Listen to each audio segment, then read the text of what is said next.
CM race ನಡುವೆ ಹೆಚ್ಚುವರಿ DCM ಸ್ಥಾನಕ್ಕೆ ಕಾಂಗ್ರೆಸ್ ಪಾಳ್ಯದಲ್ಲಿ ಸೈಲೆಂಟ್ ಆಗಿ ಜಟಾಪಟಿ ನಡೀತಾ ಇದೆ. ಸಿಎಂ ರೇಸ್ಗಾಗಿ ನಡೀತಾ ಇರುವಂತಹ ಜಟಾಪಟಿ ಗೊತ್ತೇ ಇದೆ. ಮತ್ತೊಂದು ಕಡೆ ಸಿಎಂ ಬದಲಾವಣೆ ಆಗ್ತಾ ಇದ್ದ ಹಾಗೆ ಡಿಸಿಎಂ ಸ್ಥಾನ ಸಿಗಲಿ ಅನ್ನುವಂತಹ ಬಯಕೆ ಯಾರಿಗೆ ಅಂದ್ರೆ ಸಚಿವ ಜಮೀರ್ ಅಹಮದ್ ಖಾನ್ ಅವರಿಗೆ. ಅಲ್ಪಸಂಖ್ಯಾತ ಕೋಟಾದಡಿ ಡಿಸಿಎಂ ಸ್ಥಾನವನ್ನ ಪಡೆಯುವುದಕ್ಕೆ ಸಜ್ಜಾಗಿದ್ದಾರೆ ಜಮೀರ್ ಅಹಮದ್ ಖಾನ್. ಹಾಗಾಗಿನೇ ಸಿದ್ದರಾಮಯ್ಯ ಹಾಗೆ ಡಿಕೆಶಿ ಇಬ್ಬರ ಪರವಾಗಿಯೂ ನಿಂತ್ಕೊಂಡ್ಬಿಟ್ಟಿದ್ದಾರೆ. ಯಾರ ಮನಸ್ಸಿಗೂ ನೋವು ಮಾಡದಂತೆ ಎಚ್ಚರಿಕೆಯ ಹೆಜ್ಜೆಯನ್ನ ಇಟ್ಟಿದ್ದಾರೆ. 2028ಕ್ಕೆ ಡಿಕೆ ಶಿವಕುಮಾರ್ ಸಿಎಂ ಆಗಲಿ ಅಂತ ಬೇರೆ ಹಾರೈಸಿದ್ದಾರೆ. ಎಐಸಿಸಿ ಅಧ್ಯಕ್ಷರು ಮನೆ ಮುಂದೆ ನಿಂತ್ಕೊಂಡು ಹೇಳ್ತಾ ಇದ್ದೀನಿ ನಾನು. ಈ 28ವರೆಗೂ ಸಿದ್ದರಾಮಯ್ಯ ಮುಖ್ಯಮಂತ್ರಿ ಕುರ್ಚಿ ಖಾಲಿ ಇಲ್ಲ. ಅದು ಖಾಲಿ ಇದ್ರೆ ತಾನೇ ಚರ್ಚೆ ಆಗ್ಬೇಕಾಗಿರೋದು. ಎಲ್ಲ ಯಾರಿಗೂ ಮುಖ್ಯಮಂತ್ರಿ ಆಗ್ಬೇಕಂತ ಎಲ್ಲರಿಗೂ ಆಸೆ ಇರೋ ಸಹಜ. ಆ ಶಿವಕುಮಾರ್ಗೂ ಇದೆ, ಅವ್ರ ಅಭಿಮಾನಿಗಳು ಇದೆ. ನಾವು ಸಿದ್ದರಾಮಯ್ಯ ಆದಮೇಲೆ 28 ಆದಮೇಲೆ ಶಿವಕುಮಾರ್ ಮುಖ್ಯಮಂತ್ರಿ ಆಗ್ಬೇಕಂತ ನಾವು ಬಯಸ್ತೀವಿ. ಆಗ್ಬೇಕು, ಅವರು ಪಕ್ಷಕ್ಕೆ ದುಡಿದಿದ್ದಾರೆ ಅವರು. ಅಲ್ಲಿವರೆಗೂ ಇಲ್ಲ. ಈಗ ನಮ್ಮ ಎಐಸಿಸಿ ಅಧ್ಯಕ್ಷರು ಮನೆ ಮುಂದೆ ನಿಂತ್ಕೊಂಡು ಹೇಳ್ತಾ ಇದ್ದೀನಿ ನಾನು. ಈ 28ವರೆಗೂ ಸಿದ್ದರಾಮಯ್ಯ ಮುಖ್ಯಮಂತ್ರಿ ಕುರ್ಚಿ ಖಾಲಿ ಇಲ್ಲ.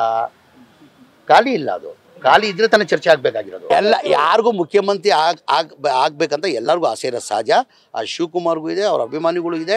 ನಾವು ಸಿದ್ದರಾಮಯ್ಯ ಆದಮೇಲೆ 28 ಆದಮೇಲೆ ಶಿವಕುಮಾರ್ ಮುಖ್ಯಮಂತ್ರಿ ಆಗ್ಬೇಕಂತ ನಾವು ಬಯಸ್ತೀವಿ. ಆಗ್ಬೇಕು, ಅವರು ಪಕ್ಷಕ್ಕೆ ದುಡಿದಿದ್ದಾರೆ ಅವರು. ಡೀಟೇಲ್ಸ್ ನಮ್ಮ ಪ್ರತಿನಿಧಿ ಶಿವಪ್ರಸಾದ್ ನೀಡ್ತಾ ಹೋಗ್ತಾರೆ. ಶಿವಪ್ರಸಾದ್, ರೀಸೆಂಟ್ ಆಗಿ ಒಂದು ಕಾರ್ಯಕ್ರಮದಲ್ಲಿ ಪಕ್ಷದ ನಾಯಕರೊಬ್ರು ಮುಂದಿನ ಡಿಸಿಎಂ ಜಮೀರ್ ಅಹಮದ್ ಖಾನ್ ಅಂತ ಕೂಗ್ತಾ ಇದ್ದ ಹಾಗೆ ಅವರನ್ನ ತಬ್ಬಿ ಹಣಕ್ಕೆ ಮುತ್ತಿಡುವಂತಹ ಕೆಲಸವನ್ನ ಜಮೀರ್ ಅಹಮದ್ ಖಾನ್ ಮಾಡಿದ್ರು. ಆ ಸ್ಥಾನದ ಮೇಲೆ ಅವ್ರಿಗೆ ಎಷ್ಟು ಆಸೆ ಇದೆ ಅನ್ನೋದಕ್ಕೆ ಬಹುಶಃ ಅದು ಒಂದು ವಿಡಿಯೋ ಸಾಕ್ಷಿ. ಈಗ ಡಿಸಿಎಂ ಹಾಗೆ ಸಿಎಂ ಇಬ್ಬರ ಬಗ್ಗೆಯೂ ಕೂಡ ಬಹಳ ಜಾಣ್ಮೆಯ ಹೆಜ್ಜೆ. ಈ ರೀತಿಯಾದಂತಹ ಹೆಜ್ಜೆ, ಇಬ್ಬರ ಬಗ್ಗೆ ಒಳ್ಳೆಯ ಮಾತು, ಆ ಸ್ಥಾನದವರೆಗೆ ಅವರನ್ನ ಕರ್ಕೊಂಡು ಹೋಗುತ್ತಾ ಅಂತ ಹೇಳಿ ಏನ್ ಲೆಕ್ಕಾಚಾರ ಹಾಕೊಂಡಿದ್ದಾರೆ ಜಮೀರ್? ವಿದೇಶರು ಈಗಾಗಲೇ ನಾಯಕತ್ವ ಬದಲಾವಣೆ ವಿಚಾರ ಕುರಿತಂತೆ ಚರ್ಚೆ ಆಗ್ತಾ ಇದ್ರೆ, ಈಗಿರ್ತಕ್ಕಂಥ ಸಚಿವರು ಸಮುದಾಯವಾರು ಡಿಸಿಎಂ ಹುದ್ದೆಯನ್ನ ಪಡೀಲಿಕ್ಕೆ ಅವ್ರದೇ ಆದಂಥ ರಣತಂತ್ರದಲ್ಲಿ ನಿರತರಾಗಿದ್ದಾರೆ. ಈಗಾಗಲೇ ಜಮೀರ್ ಅಹಮದ್ ಖಾನ್ ಅವರು ಸಮುದಾಯವಾರು ಅಂದ್ರೆ ಅಲ್ಪಸಂಖ್ಯಾತ ಕೋಟಾದಿಂದ ಡಿಸಿಎಂ ಸ್ಥಾನವನ್ನ ಪಡಿಬೇಕು ಅಂತಕ್ಕಂಥ ಲೆಕ್ಕಾಚಾರದಲ್ಲಿದ್ದಾರೆ. ಈ ವಿಚಾರಕ್ಕೆ ಸಂಬಂಧಪಟ್ಟಂತೆ ಸಾಕಷ್ಟು ಕಸರತ್ತನ್ನು ಕೂಡ ಈಗ ತೆರೆಮರೆಯಲ್ಲಿ ಮಾಡ್ತಾ ಇದ್ದಾರೆ.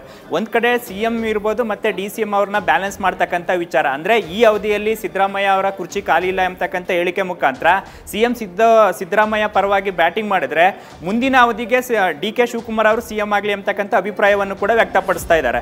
ಇದರ ಜೊತೆಗೆ ಹೈಕಮಾಂಡ್ ಮಟ್ಟದಲ್ಲೂ ಕೂಡ ಮಾತುಕತೆಯನ್ನ ನಡೆಸಿದ್ದು ಹೆಚ್ಚುವರಿ ಡಿಸಿಎಂಗಳ ಅಂದ್ರೆ ಸಮುದಾಯವಾರು ಡಿಸಿಎಂಗಳ ನೇಮಕ ಆದ್ರೆ ಉತ್ತಮವಾಗುತ್ತೆ ಅಂತಕ್ಕಂಥ ಅಭಿಪ್ರಾಯವನ್ನು ಕೂಡ ಈಗ ಮಂಡಿಸಿದ್ದಾರೆ. ಇದರ ಜೊತೆಗೆ ಈಗಾಗಲೇ ಸಚಿವ ಸಂಪುಟ ಪುನಾರಚನೆ ಕುರಿತಂತೆ ಈಗ ಏನು ಚರ್ಚೆ ಆಗ್ತಾ ಇದೆ, ಈ ಸಂದರ್ಭದಲ್ಲಿ ಏನಾದರೂ ಜಮೀರ್ ಅಹಮದ್ ಖಾನ್ ಅವರನ್ನ ಕೈಬಿಟ್ಟಿದ್ದೇ ಆದಲ್ಲಿ ಸಾಕಷ್ಟು ಹಿನ್ನಡೆ ಆಗಲಿದೆ. ಆ ಕಾರಣಕ್ಕಾಗಿ ಡಿಸಿಎಂ ಸ್ಥಾನದ ವಿಚಾರ ಕುರಿತಂತೆ ಈಗಲೇ ಕ್ಲೈಮ್ ಮಾಡ್ಕೊಳ್ಳೋದ್ರ ಜೊತೆಗೆ ಒಂದ್ ಕಡೆ ಸಿಎಂ ಡಿಸಿಎಂ ಅವರ ವಿಚಾರವಾಗಿ ತಮ್ಮ ಬ್ಯಾಟಿಂಗ್ ಅನ್ನ ಮುಂದುವರಿಸಿದ್ದಾರೆ. ಇದರ ಜೊತೆಗೆ ಸಂಪುಟದಲ್ಲಿ ಮುಂದುವರಿತಕ್ಕಂಥ ಲೆಕ್ಕಾಚಾರದಲ್ಲೂ ಕೂಡ ಜಮೀರ್ ಅಹಮದ್ ಖಾನ್ ಅವರು ಚಾಣಾಕ್ಷತನವನ್ನ ಮೆರೀತಾ ಇದ್ದಾರೆ ಅಂತಕ್ಕಂಥ ಮಾತುಗಳು ಕೂಡ ಕೇಳಿ ಬರ್ತಾ ಇದಾವೆ.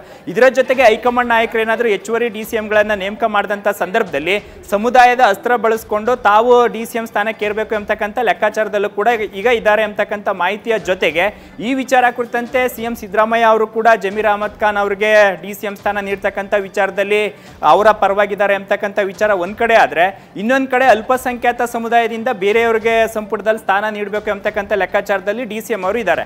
ಆ ಕಾರಣಕ್ಕಾಗಿ ಸಿಎಂ ಡಿಸಿಎಂ ಅವರ ಪರವಾಗಿ ಹೇಳಿಕೆ ನೀಡೋದ್ರ ಜೊತೆಗೆ ಸಂಪುಟದಲ್ಲಿ ಮುಂದುವರಿತಕ್ಕಂಥ ಲೆಕ್ಕಾಚಾರ ಜೊತೆಗೆ ಹೆಚ್ಚುವರಿ ಡಿಸಿಎಂಗಳ ನೇಮಕವಾದಂಥ ಸಂದರ್ಭದಲ್ಲಿ ಸಮುದಾಯದ ಪರವಾಗಿ ನನ್ನನ್ನೇ ಕನ್ಸಿಡರ್ ಮಾಡಲಿ ಅಂತಕ್ಕಂಥ ನಿಟ್ಟಿನಲ್ಲಿ ಜಮೀರ್ ಅಹಮದ್ ಖಾನ್ ಅವರು ಈ ರೀತಿಯ ಹೇಳಿಕೆಗಳನ್ನ ನೀಡ್ತಾ ಇದ್ದಾರೆ. ಅಂದ್ರೆ ಯಾವುದೇ ಗೊಂದಲ ಮೂಡೋದು ಬೇಡ, ನನ್ನ ವಿಚಾರದಲ್ಲಿ ಯಾರು ಕೂಡ ತಕರಾರನ್ನ ಮಾಡಬಾರ್ದು, ಆಕ್ಷೇಪವನ್ನು ವ್ಯಕ್ತಪಡಿಸಬಾರ್ದು ಎಂಬತಕ್ಕಂಥ ನಿಟ್ಟಿನಲ್ಲಿ ಈ ರೀತಿಯ ಎಚ್ಚರಿಕೆ ಹೇಳಿಕೆಯನ್ನು ನೀಡೋದ್ರ ಜೊತೆಗೆ ರಾಜ್ಯದಲ್ಲಿ ಮತ್ತೆ ದೆಹಲಿ ಮಟ್ಟದಲ್ಲೂ ಕೂಡ ಹೈಕಮಾಂಡ್ ಅವರಿಗೆ ಹತ್ತಿರ ಆಗೋದು, ಜೊತೆಗೆ ಸಮರ್ಪಕವಾದಂಥ ಹುದ್ದೆ ಏನಿದೆ ಅಂದ್ರೆ ಡಿಸಿಎಂ ಸ್ಥಾನವನ್ನ ಪಡಿಲಿಕ್ಕೆ ಜಮೀರ್ ಅಹಮದ್ ಖಾನ್ ಅವರು ಈ ರೀತಿಯ ತಂತ್ರವನ್ನ ಎಣಿತಾ ಇದ್ದಾರೆ ಎಂಬತಕ್ಕಂಥ ಮಾಹಿತಿಗೆ ಲಭ್ಯವಾಗ್ತಾ ಇರ್ತಕ್ಕಂಥದ್ದು. ವಿದ್ಯಾಶ್ರೀ, ಥ್ಯಾಂಕ್ ಯು ಶಿವಪ್ರಸಾದ್ ತಮ್ಮೆಲ್ಲ ಡೀಟೇಲ್ಸ್ಗೆ.